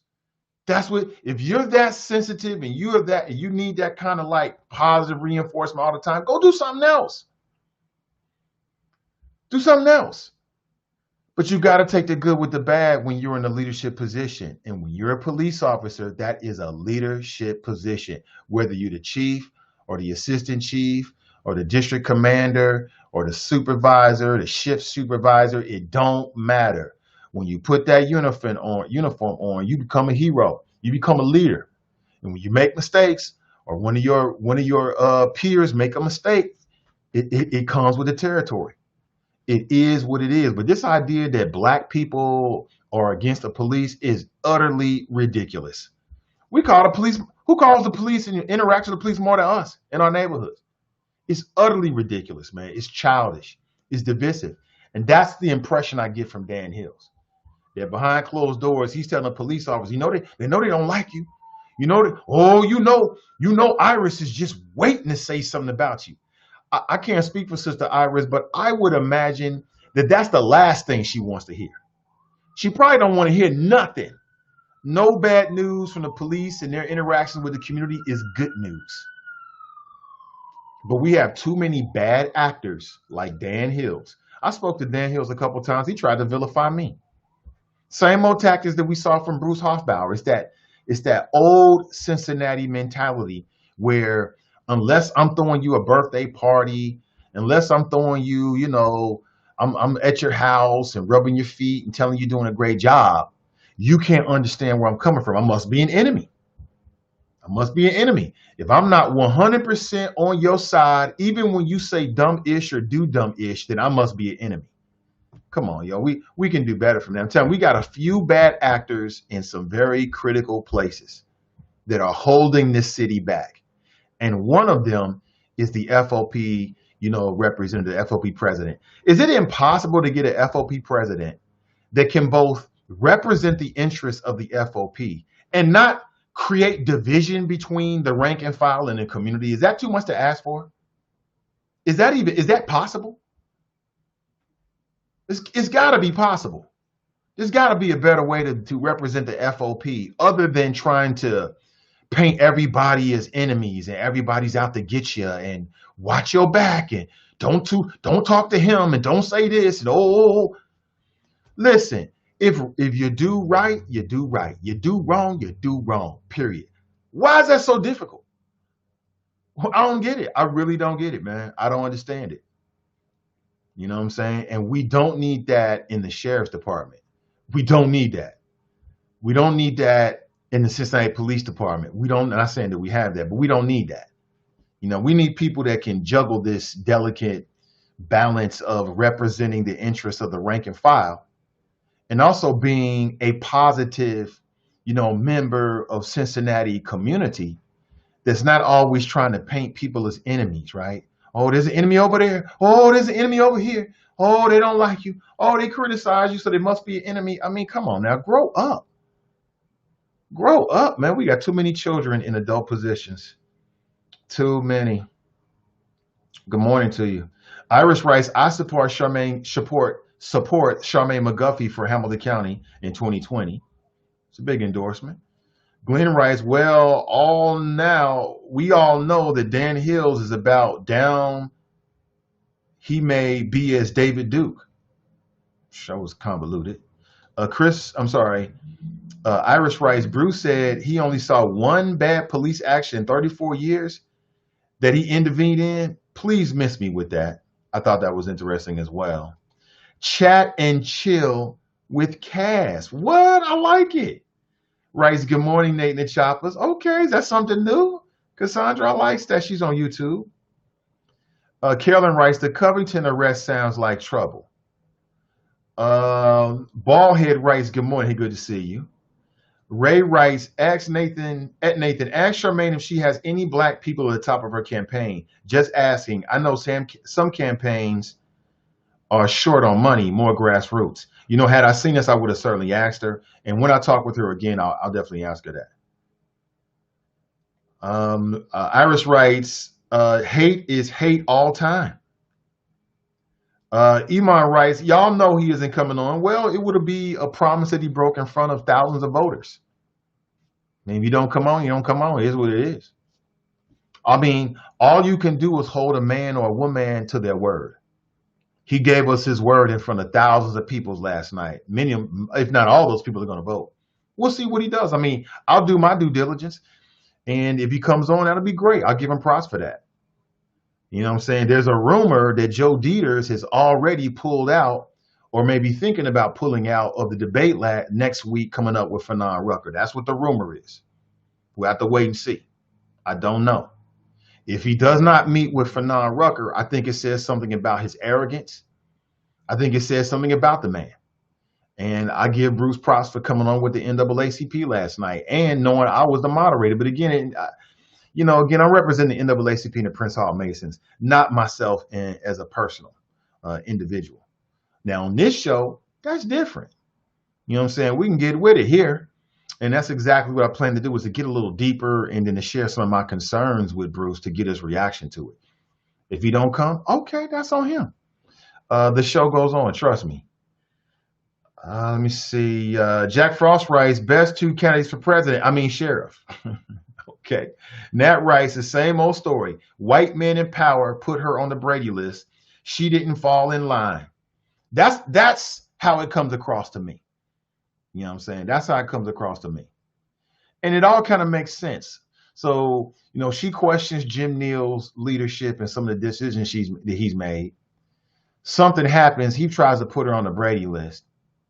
It's the same dude that ends up endorsing the Republican candidate. You know what I'm saying?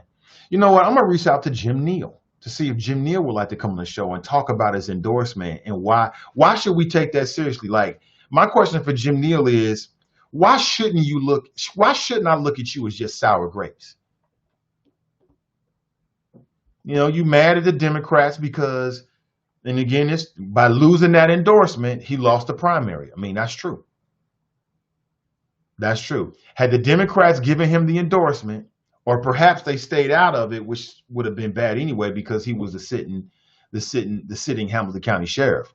But if the Democrats had given him the endorsement, he probably would have won the primary, and it would be Jim Neal, right, versus Bruce Hoffbauer. Come on, who can disagree with that? Ray writes, Bruce doesn't seem to have a comprehensive, progressive plan. Did he realize that the gang can put erroneously wreak havoc on your life? Yeah, last night Bruce said that he was progressive.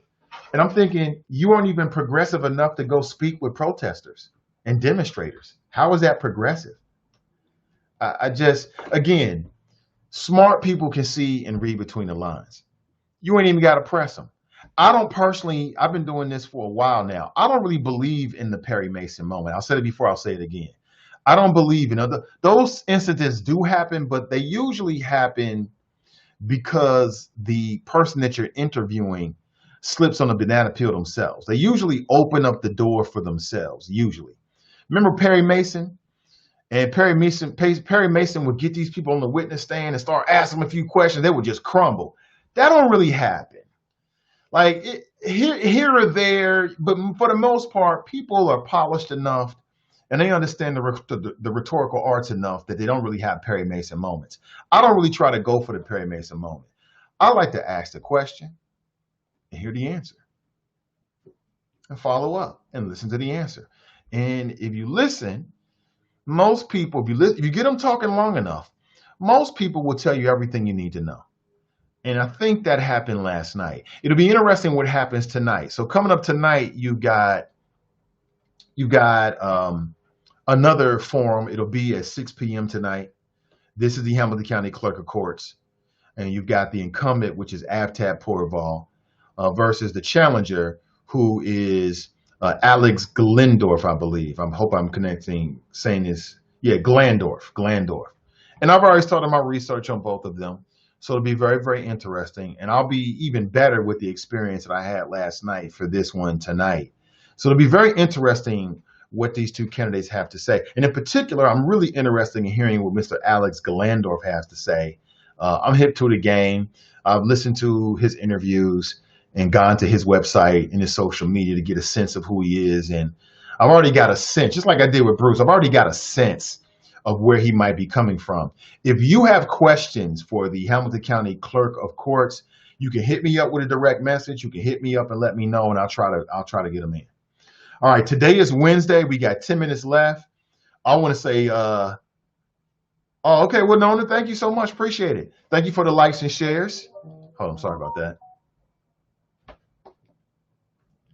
Okay, just getting text messages right here. Yeah, I was getting text messages last night, but man, listen, your boy was doing triple duty. So I'm moderating, so I'm asking the questions and I'm listening because I want to hear what they have to say. Perhaps I need to jump in. I'm also interacting with the NAACP via my phone. So a lot of people were sending me text messages, but I just wasn't in a place to actually, leave the text chain email that a text message that I was in with the folks from the NAACP. And at the same time, I'm producing the show. So your boy was doing triple duty.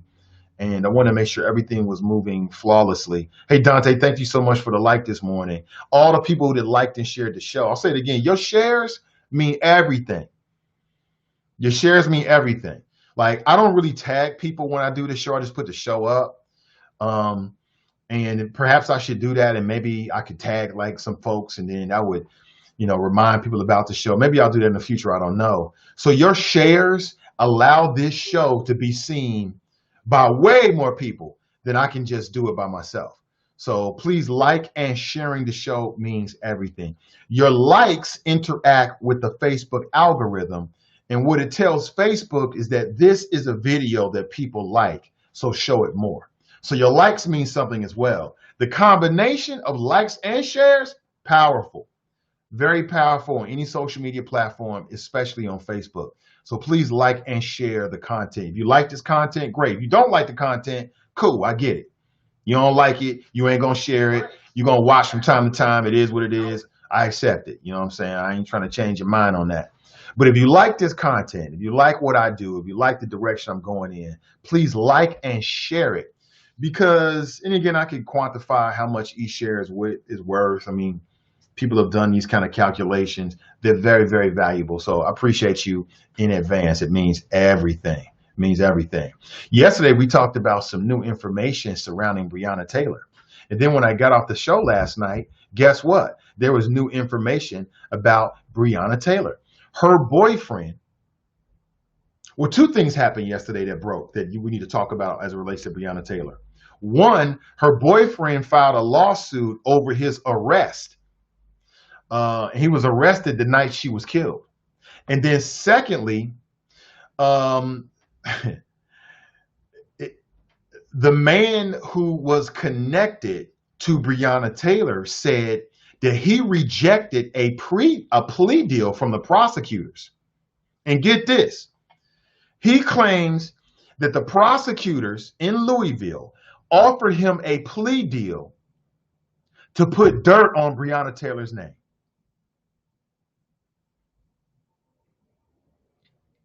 To put dirt on Breonna Taylor's name. That's right. The man charged with running a drug syndicate was offered a deal back in July if he would name Breonna Taylor as an accomplice in his criminal gang.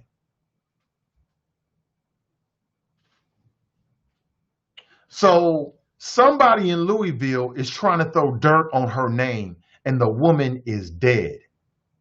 Why would they do this?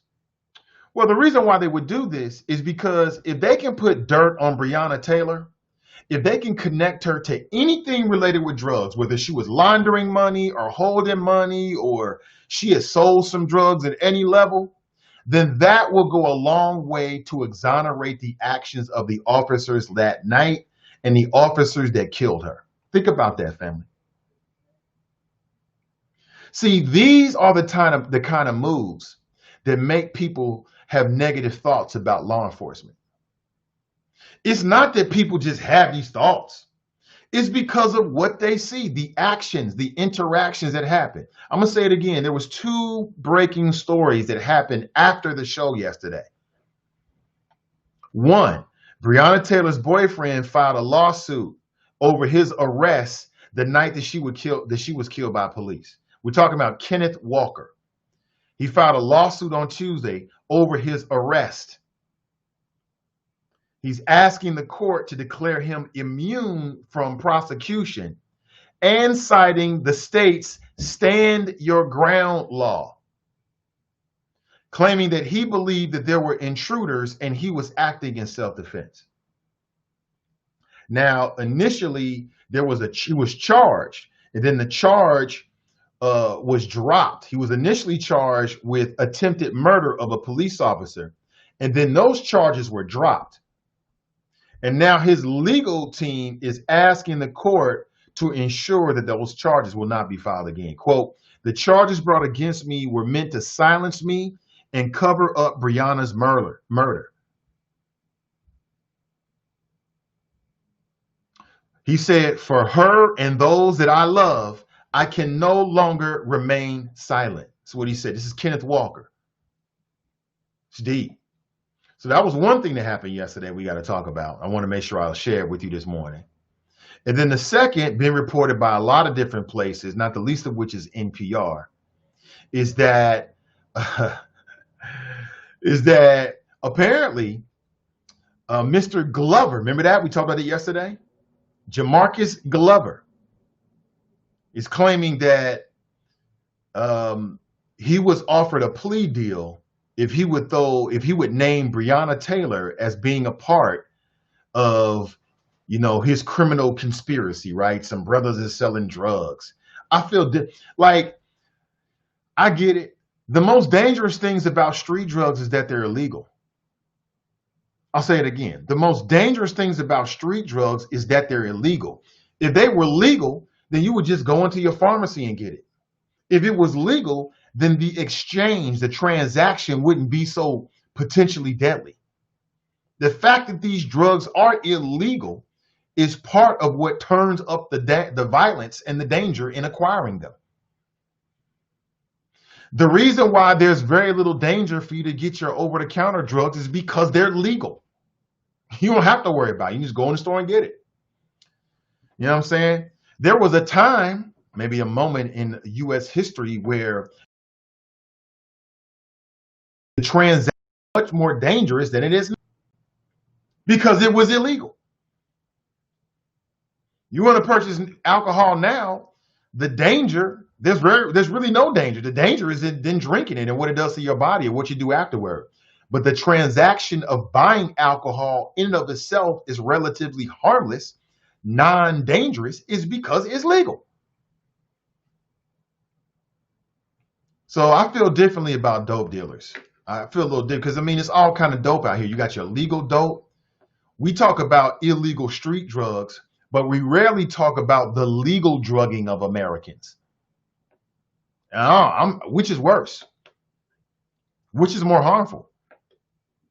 Like, one supports law enforcement, the whole criminal justice system, because that would fall apart if they didn't have dope dealers to go after, if if the court if the local courts didn't have drug cases to process and to get fines and all kind of stuff, it would fall apart.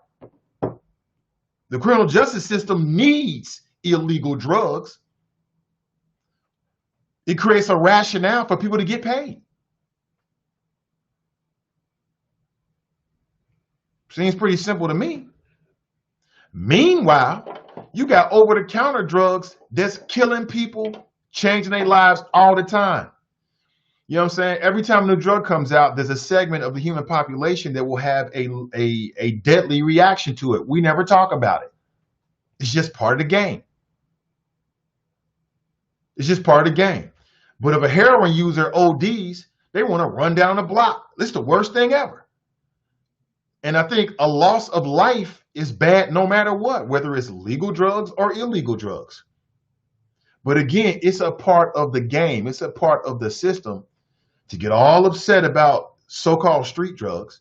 And it becomes a rationale for bloated police budgets. Like, how are we going to stop the dope dealers? We got to have 1,000 officers in Cincinnati, right?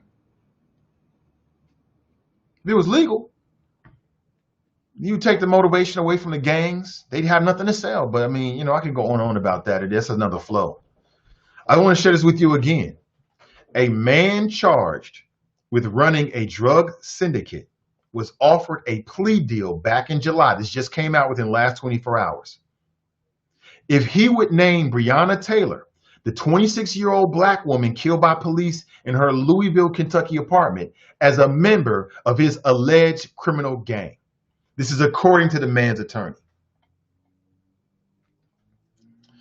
The purpose of the raid on Taylor's home was to find evidence linking her to an ex-boyfriend, Jamarcus Glover, who was a convicted felon and had a long history of drug trafficking. But police didn't find anything. Now it appears that prosecutors are attempting to tie Taylor to a life of crime after her death. They want to throw dirt on her name, and the woman is dead. She's the victim. Why? Now, why would prosecutors want to do this? These are prosecutors, right? They should be. You would think that prosecutors would be trying to find like serve the interest of justice, right, and do the right thing. Why would prosecutors do this? Well, perhaps they're doing this because they want to protect the actions of the officers that barged into her house and killed this woman for basically no reason.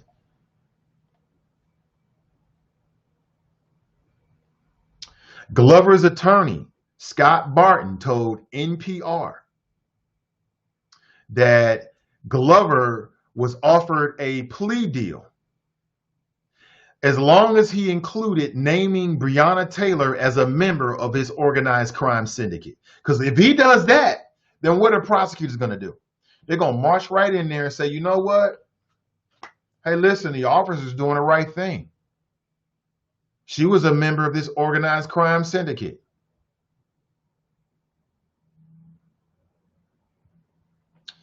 Scott Barton was asked to produce some evidence. He says he no longer had a copy of the initial plea deal offer because his client, quote unquote, immediately rejected anything with her name on it. Quote, he felt terrible about the whole thing. That's not a secret. And you know, any type of plea that had her involved in any way was not going to be acceptable to him. So dude is not going to take the Tekashi 6ix9ine route. He ain't going to go that route. I guess he's going to do his time. Based on the charges, Glover could face up to a decade in prison. So I want to tell you, that's how deep it is, family. They're trying to put dirt. Again, if you believe these reports, reportedly, allegedly, prosecutors in Louisville are trying to put dirt on Breonna Taylor's name. And what will be the purpose of this? To help save and exonerate police officers that killed her.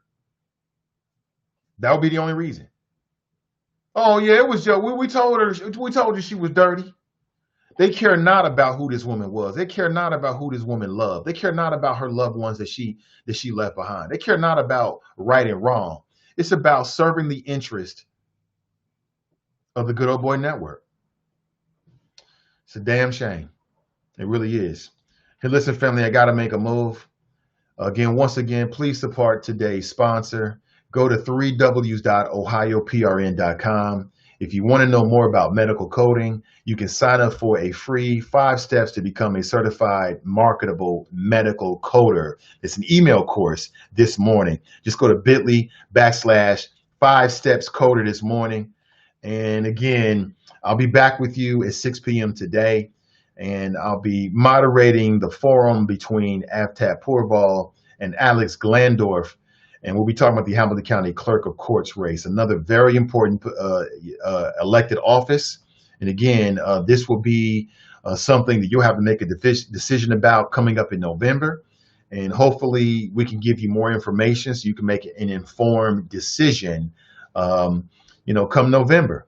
All right. Viva La Chapas. Shout out to Team NI, to my patrons. I appreciate you. Please like and share, in particular, today's show. And we'll catch up real soon, family. I'm out.